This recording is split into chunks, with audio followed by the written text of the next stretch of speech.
The closer I got to Yunnan's border with Myanmar, the greener everything became.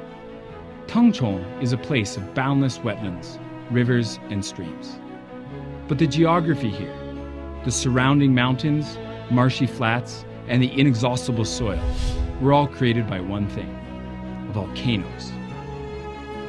With boiling mud pits, active and extinct volcanoes, and luckily for me, hot springs. The locals often call it half water, half fire.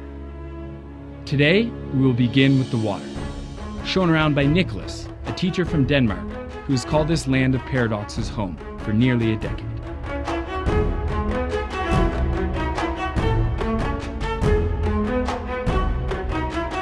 We're pretty far west of Yunnan right now too, right? Very close to the Myanmar border.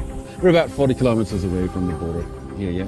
So we also have a lot of minorities in these parts. Okay. And I guess if you're able to explore like in between the mountains too, you get these wetlands and lake areas too. Yeah, yes. It makes for a nice way to soak in the surroundings. Yeah, bird watching too. The wetlands here are important for the migrating birds. Okay. It's an important stopover for them. And you get quite a diversity. I mean, we've seen like a handful of different types of birds already. Some that very iconic sort of crane or egret, like resting on the edge of the wetlands with the mountains in the background, gives you that like very iconic imagery. Yeah, definitely. So I think it's a very good idea that they try to protect this part to make sure that overfishing doesn't take place. So there is food for the birds who use these wetlands. Is fishing in these areas a common thing as well? It used to be. I think now it's restricted. Looking around, it makes sense how these wetlands and the nearby mountains are home to China's most diverse repository of wildlife. In all, there are 2,000 types of plants and nearly 800 different kinds of mammals, fish, and birds that live here.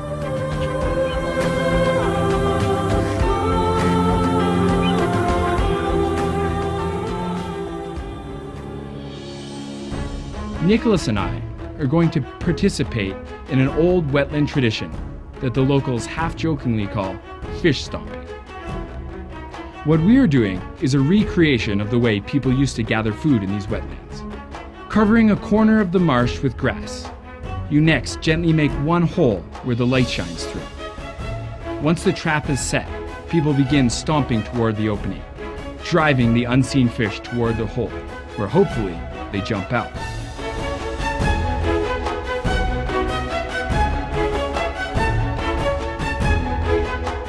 After exploring the wetlands, we traveled through the countryside and past troops of wild monkeys on our way toward Yunnan's own little ring of fire, the Tengchong National Volcanic Park. There are 97 active and extinct volcanoes in the area, and although the living vents are off limits, the extinct ones punctuate the landscape in dramatic fashion. 50 million years ago, 3 major Tengchong volcanoes spewed liquid rock across the surrounding plain, laying the foundations for the soil that today nurtures such natural abundance. The best way to explore them is from the air, which is also a conservation effort. The views are dramatic, but floating above in the balloons also steers tourists away from tromping through the protected forests below. Everywhere I go, all I want to do is get to the highest point possible, because you get like such a nice vantage point over everything. And this, I mean, this is the best way to do it, I suppose. The only place in China that we have volcanoes. Well, there should be some around the Tibetan plateau and especially near Pakistan. There's massive craters inside of these. This is awesome to see from up here. They are extinct. Okay. But the magma chamber is still around this area, further south now, which is that creates the hot springs that you can enjoy. Oh, okay, so that's related exactly to this volcanic activity too. It is. So you see the forest, you see like the towns in the background. It's amazing the layers of mountains as they go as well too. I did not realize like the Gaoligong mountains were so intense. They do look big from here, yeah, very high. I headed back to town to enjoy a dip in the volcanic hot springs. In this place of half water, half fire, soaking in these thermally heated pools, this true combination of fire and water seemed like the perfect ending to my day.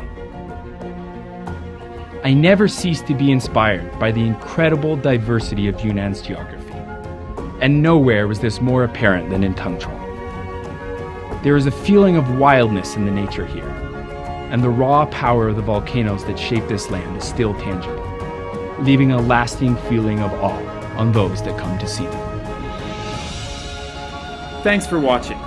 This was just one of the many incredible places I got to visit on my month-long journey across Yunnan. Like, share, and explore the rest of the province with me in this 12-episode series.